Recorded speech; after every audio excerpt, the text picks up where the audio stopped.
Oh, good morning, everyone.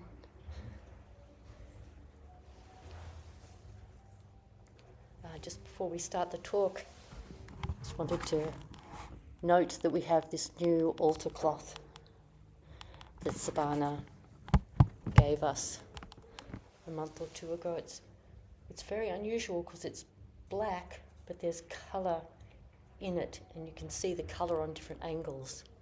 So it's a kind of nice symbol of how everything is connected, and there's actual no real differentiation between anything. Everything is black. But on close examination, there's all the unique expressions as well. So.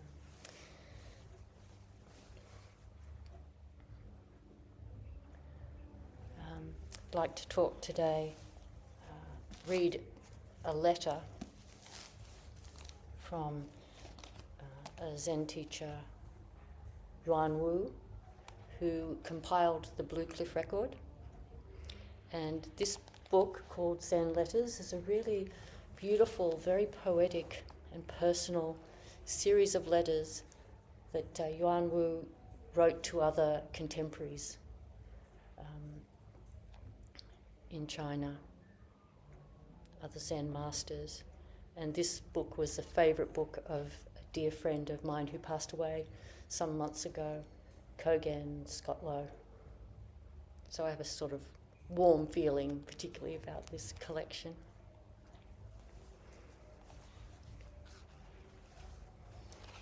So they're just fairly short letters. I'm just going to read one called Real Teaching and Real Learning.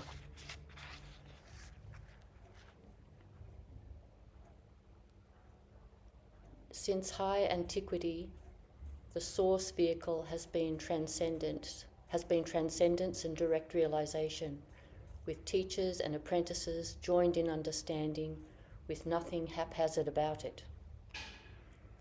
This is why the man who was to become the second Zen ancestor stood in the snow for days to prove his sincerity to Bodhidharma, the first ancestor. This is why the sixth ancestor worked pounding rice in the fifth ancestor's community at Wang Mei. This is why other Zen adepts worked diligently for 20 or 30 years. How could the seal of approval be given lightly? In general, genuine Zen teachers set forth their teachings only after observing the learner's situation and potential. Real teachers smelt and refine their students hundreds and thousands of times. Whenever the learner has any biased attachments or feelings of doubt, the teacher resolves them and breaks through them and causes the learner to penetrate through to the depths and let go of everything, so that the learner can realize equanimity and peace while in action.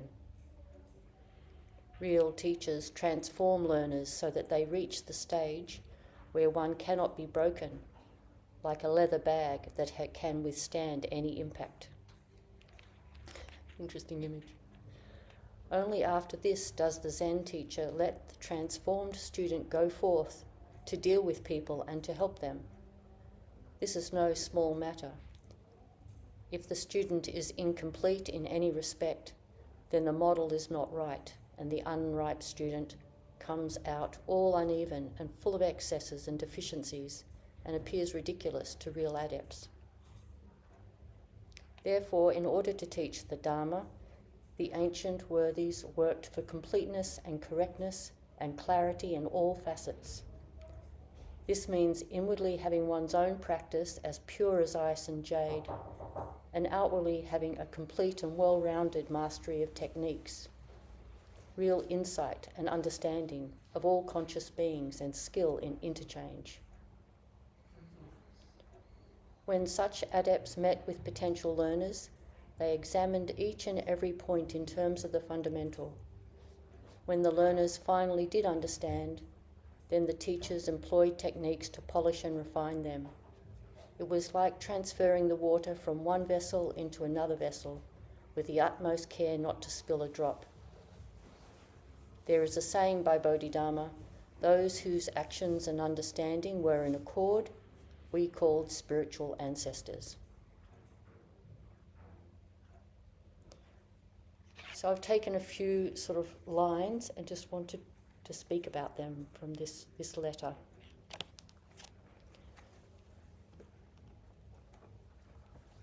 So at the beginning, there's a part talking about how the second ancestor stood in the snow for days. So the story is, for 3 days and 2 nights, he stood in the snow outside Bodhidharma's cave with the snow rising up past his knees. And to show his sincerity and his real wish to understand both himself and reality, and to have a teacher to guide him. So in modern times, we probably go about it slightly differently. So at Twining Vines, we would say, we have Zazen at 6 a.m. and 7:30 p.m. Monday to Friday online. Please join us. Or we might say, every Saturday at 10 o'clock, we meet at the temple in person and online. Please join us. Or we might say, keep the Dharma in your mind day and night, 24 hours a day, 7 days a week, 365 days a year. Let the Dharma be what drives you, the lens that you see the world through, unbroken.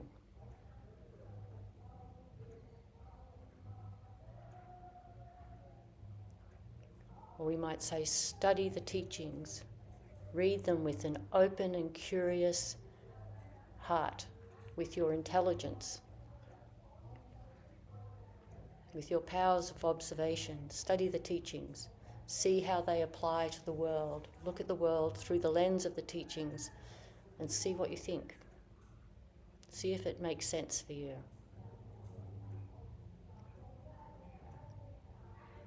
We might even say something like, give up complaining. Take that on as a practice. Give up complaining. Or we might say, have no ill will toward anyone.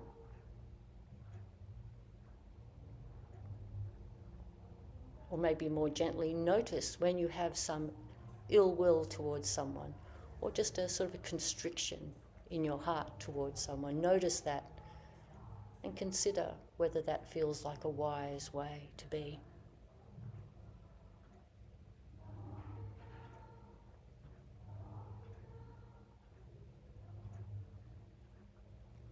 And on a practical level in our particular tradition, we might say, you could receive the precepts if you would like to and learn how to sew a rakasu.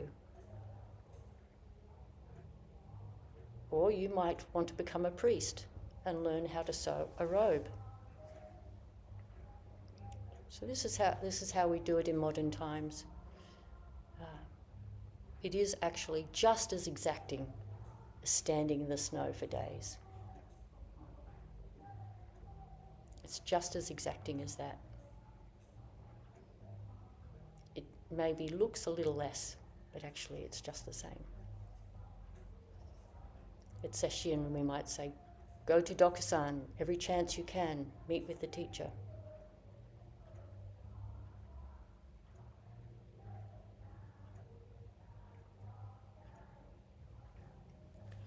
And then there's another line in there about working diligently for 20 or 30 years. And we still do it that way. People work with the teacher or have their own practice for, 20 or 30 years before they take on a teaching role, if that's what they're going to do. Or they just practice until the very end of their life. They might have started when they were 20 or started when they were 30 or 40, and they practice all the way through until the end of their life. Our way isn't quick in a certain sense. It's a lifelong practice. But we're not practicing now for later. We're experiencing the benefits of practice right then and there, each single day.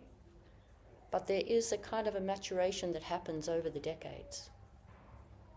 So that's the kind of time frame we think of. We have a patience that we're going to sit and study for decades.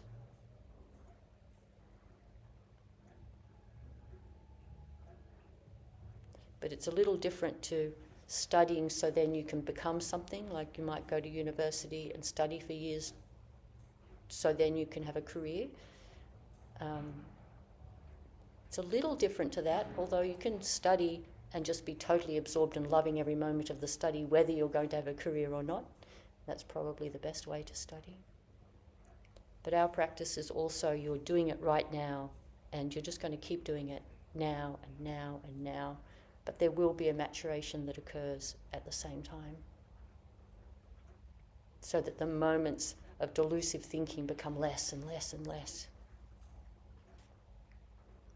So we do still work on that kind of time frame of working diligently for 20 or 30 years as a kind of as a basic. When you've done it about that much, you might be in a position to talk about it a bit. We still kind of think of it in that time frame, which is kind of good. Sometimes it's quicker for some people, just because some people have got a very great capacity to absorb the teachings and to embody them quicker than others. Some people it takes longer, and that's fine too. Quick Buddhas and slower Buddhas.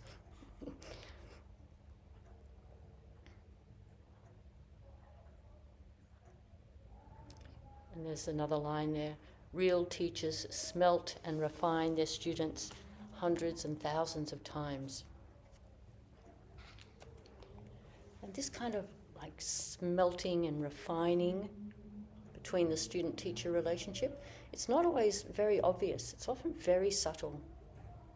It's just the subtle ways in which communication happens, observing, watching how the teacher turns up, watching how they speak, noticing how they think. You kind of get a feeling of how they think. And that's refining the student.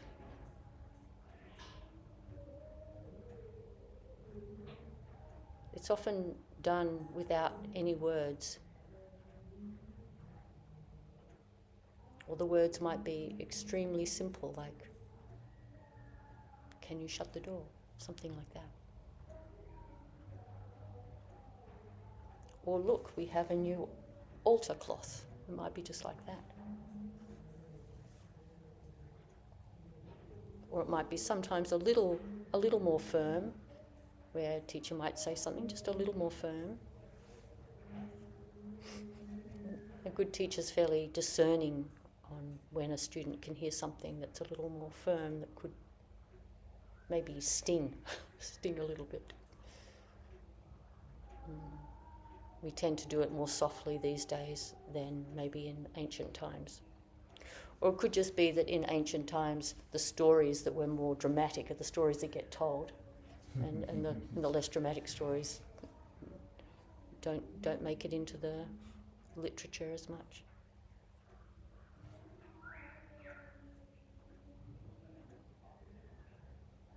I'm just remembering the story of the teacher pouring a cup of tea for a professor and keeps on pouring the tea until it overflows the cup. And the professor's agitated, saying, stop pouring, stop pouring. And the teacher says, empty. You need to empty your mind to be able to hear the teachings. So that was sort of a little bit subtle and a little bit dramatic at the same time.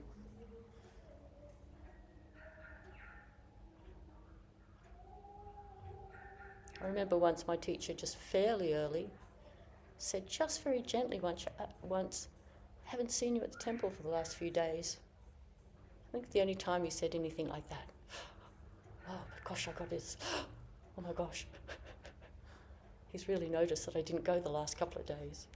I really noticed. I think it was the only time he said anything like that. But it penetrated in a way that stayed with me, and my resolve to turn up as much as I could while still caring for myself, it really strengthened that capacity in me. It was just said very gently, "I haven't seen you for the last few days." It's just like that. And maybe it wasn't intended to have any particular effect on me, but it did. It did have an effect on me that still lasted this time, 10, 15 years later.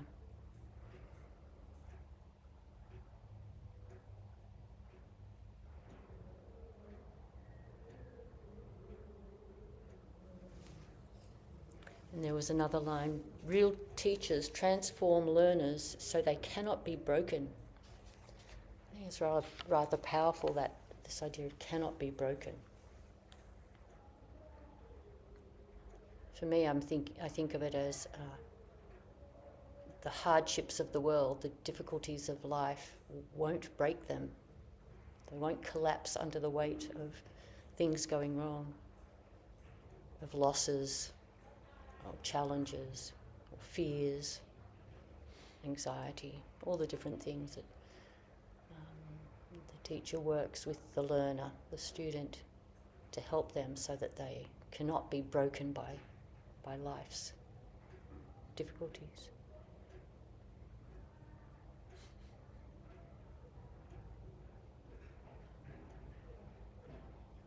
Doesn't mean they might not have a lot of stress coping with something really difficult, but it won't break them. It won't break them. It won't cause them to not abide by the precepts, for example. It won't break them so that they'll start having angry and hateful thoughts or self-deprecating thoughts, or become overly attached to themselves and their circumstance. "Oh, this is so bad, what is happening to me?" They won't overly indulge in those sorts of thoughts. They won't get broken by life.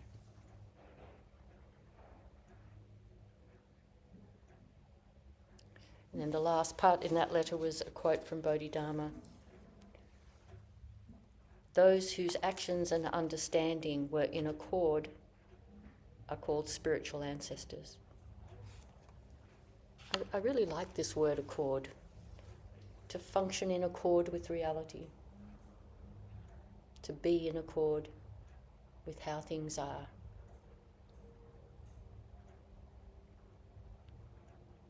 That's kind of all our practice is about, is how can we function in the world in a way that actually is sane in relation to how the world is. Not fighting against how the world is in the first instance, but just being in accord with it.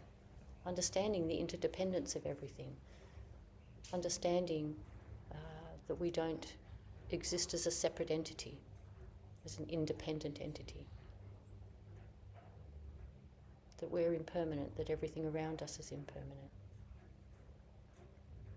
But everything is worthy of being cared for. That's kind of being in accord. So people who are in accord get called true ancestors. They're the ancestors. And we revere them. And we're creating them now. People of today will be the ancestors for people tomorrow.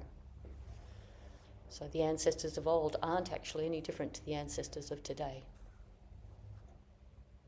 They kind of gather more mystique over the years because of the writings about them, but actually they're no different.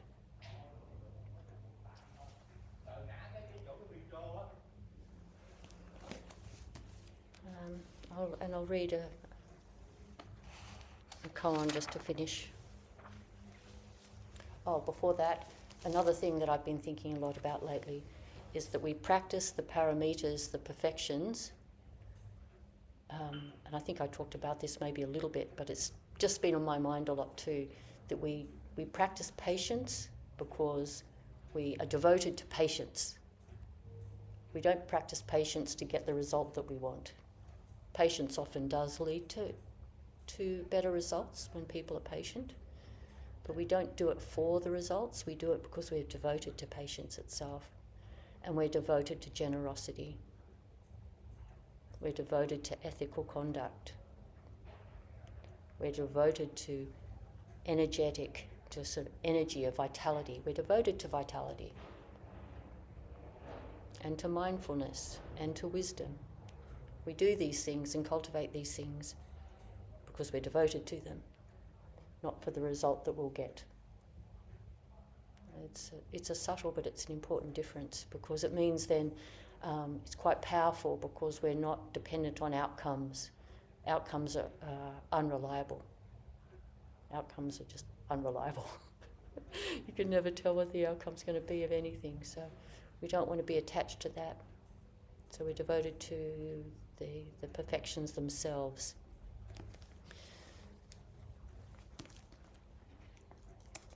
I'll just finish with this koan. Shi Xuan stepped from the top of the pole, case 46 in the gateless barrier. The priest Shi Xuan said, "How do you step from the top of a 100-foot pole?" Another eminent master of former times said, "You who sit on top of a 100-foot pole, although you have entered the way, it is not yet genuine. Take a step from the top of the pole, and the world of the 10 directions are your total body."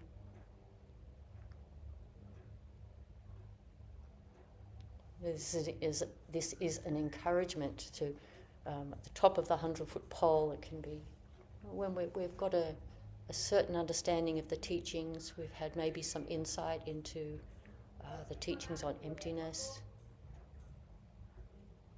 of impermanence and so on, and no self. But we don't want to sort of just get lost sitting on our cushion. We need to sort of step still. We still need to step into the world. We need to step off that 100-foot pole into the world. And the world is a little bit messy. It's not always easy to know how to practice in the world. But that's what we're called to do, to step into the world and have the courage to make mistakes and to be confused and to maybe break the precepts. I mean, we didn't want to, but we did. Just step into all of that. To step into it with a certain amount of joyful enthusiasm, as hard as it might be.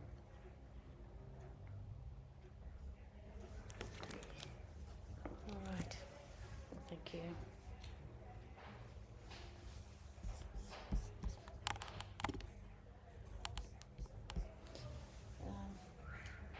Would anyone like to comment or ask a question?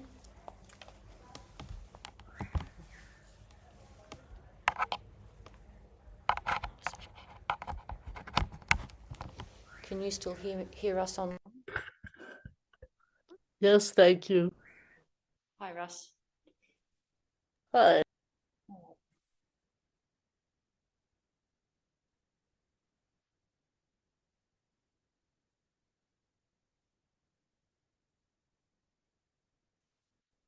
Shogya.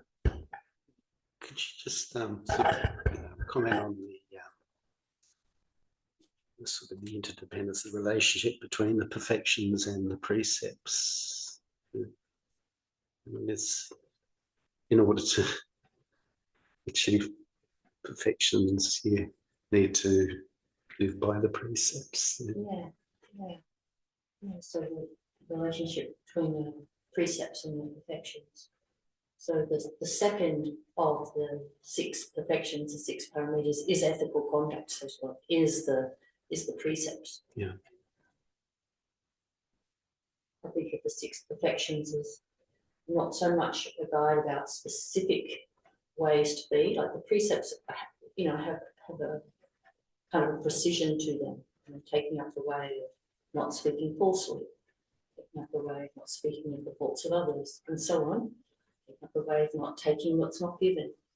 Whereas the parameters are more broad, a broad sense of generosity, a broad sense of patience, sort of a whole that kind of encompasses everything that we do. We all have a certain amount of patience in all of the precepts, for example. So we have patience with ourselves if we accidentally say something just a little mean about someone. Just kind of we're feeling a bit irritated, and so we did. So we can exercise a broad sense of patience with ourselves and generosity with ourselves. Yeah, so that we can.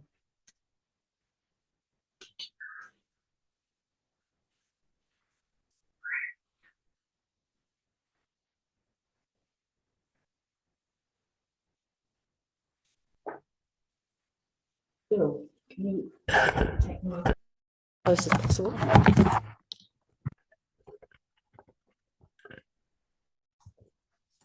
Yeah, thanks, Neti. You talked about how we, a lot of our practices we do because we're devoted to them, rather than because we expect some good outcome from it. And I really like that way of framing it. I think that's a big part of the appeal of Buddhism. That's probably what's drawn me in. But I guess the alternative perspective is everything sort of has to be open to scrutiny, and you have to look back on the outcomes you've got out of things and and question it. I feel for me, I do have this sort of intuitive sense of this is the right way to do things, but where does it come from and why? What, to what extent should you question it, I guess, because you could go off on the wrong direction from that kind of approach, right? Yeah.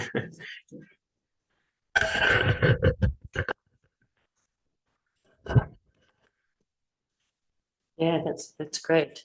Of course, we want the way we partly learn about whether we're on the right track is by looking at the results of what we do. That's sort of part of it. But sometimes the result can come much later, or sometimes it doesn't come at all. Like you could be very patient with someone and it just never helps,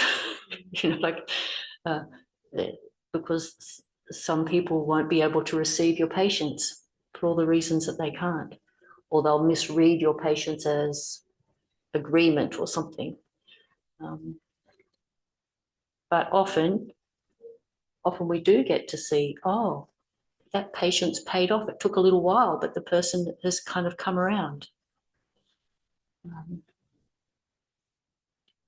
So it's kind of, yeah, I guess it feels like we're watching for the results of our actions and of our speech and of our thinking. We're looking at the results to inform us, but we're still not attached to those results.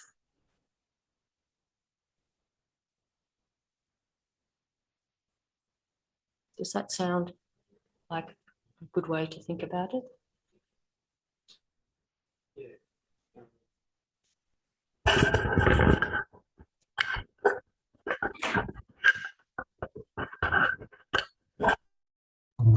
I haven't interpersonal stuff. I think I was thinking in terms of just knowing, for example, that, for me personally, not striving for this type of outcome is a good thing. Even though there might be quite a lot of, pressure around from people outside to be like, oh, you should achieve that outcome, for example. It's just kind of like, I'm happy to just let go of that. And yeah, obviously, one view of it would be to be more self-critical and be like, oh, well, that's why you won't get the results, I guess. And yeah, your interpretation of it in terms of like an interpersonal thing where as a matter of principle, I'm just going to be patient with this person because it feels like the right thing to do from my perspective. Yeah, if you scrutinize that as you go, at times you might look at yourself and go, I'm being so patient with this person who's really just a horrible person, or just can't, be empathetic with me. Yeah, it must be a tension that's always there, I'd imagine. Yeah.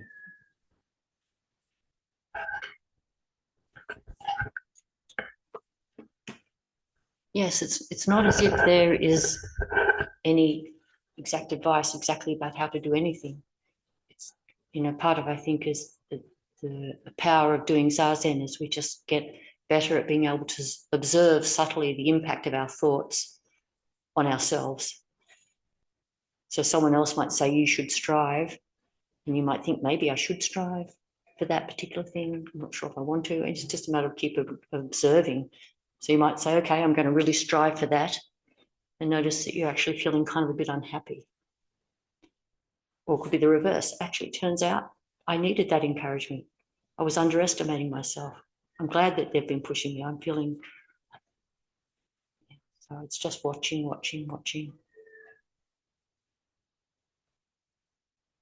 But I think something that I found very powerful for me is this sense of that the Buddha talks in the early sutras about everything is unreliable, like the physical world is unreliable. So whatever striving I might do, just keep in mind, it's all unreliable. So, it might be interesting, but don't get too attached to it. I think of that a lot. It might be good to strive for a particular thing, but it also could just get pulled out from under you. So strive, you can strive, but not be too hooked by the thing we're striving toward. And that's much more protective, because then when things don't work out, we're not shocked. We go, oh yeah, was definitely within the realm of possibility, and it has transpired.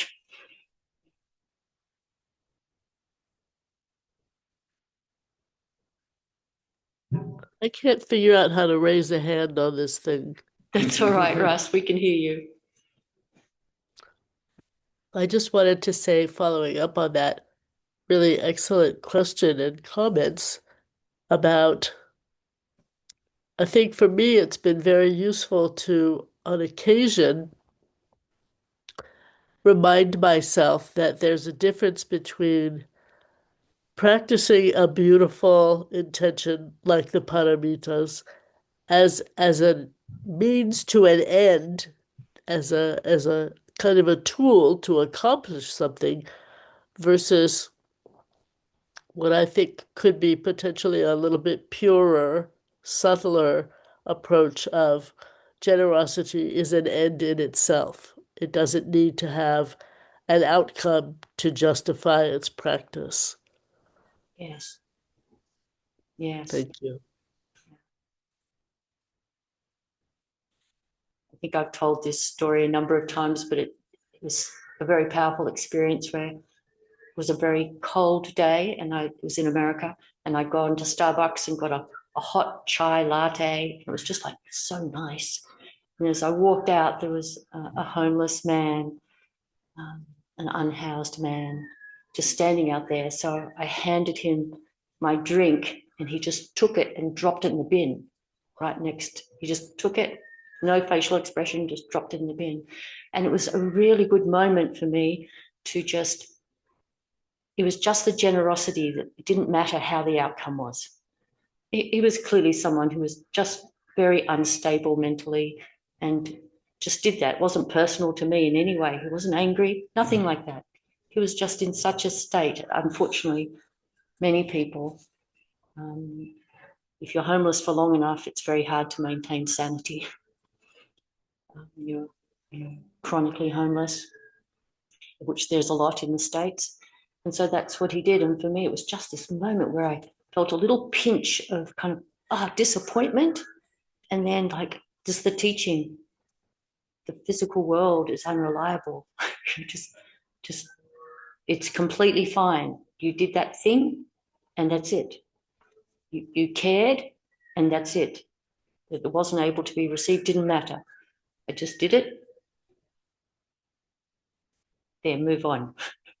Don't keep thinking about it. Don't think like, oh, I shouldn't have bothered doing that. Now I would have had my hot chai. Just forget about it. That was a special moment. Very advanced practice.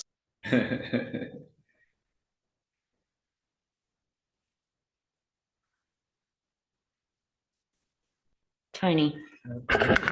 My experience of that line of Dogen's, to study Buddhism is to study yourself. To study yourself is to forget yourself. To forget yourself is to be realised by the many beings, and it's certainly, I think, the practice of just, as you say, it gets you, making you better aware of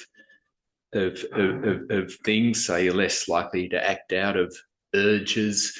But it also, the self, the sense of self, my sense of self has shrunk, and so you're more patient, you're more relaxed with the world, I suppose, and more at ease with it, more able to become generous because you aren't so self-centered, and that. So it's been it's a practice that's changed me, and for which I'm very, very grateful. So I know those words very well. Yeah.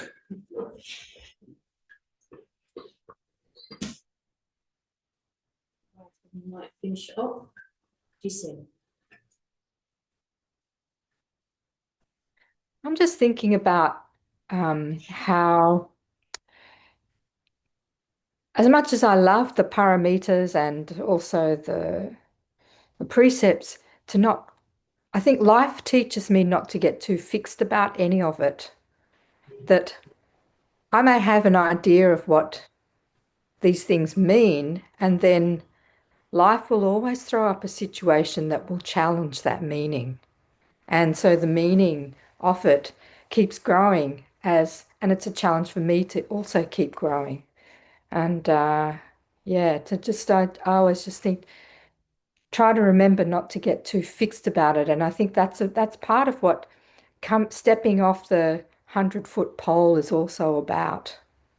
Not to elevate oneself and forget about the rest of the world. And it gets messy working out what it means to let go and fall, to make a mess, to have a fixed idea challenged, and grow. Thank you for that wonderful teaching. I often think of that stepping off the 100-foot pole. I never think of landing. It's not as if you step off and land. It's just that you're just falling.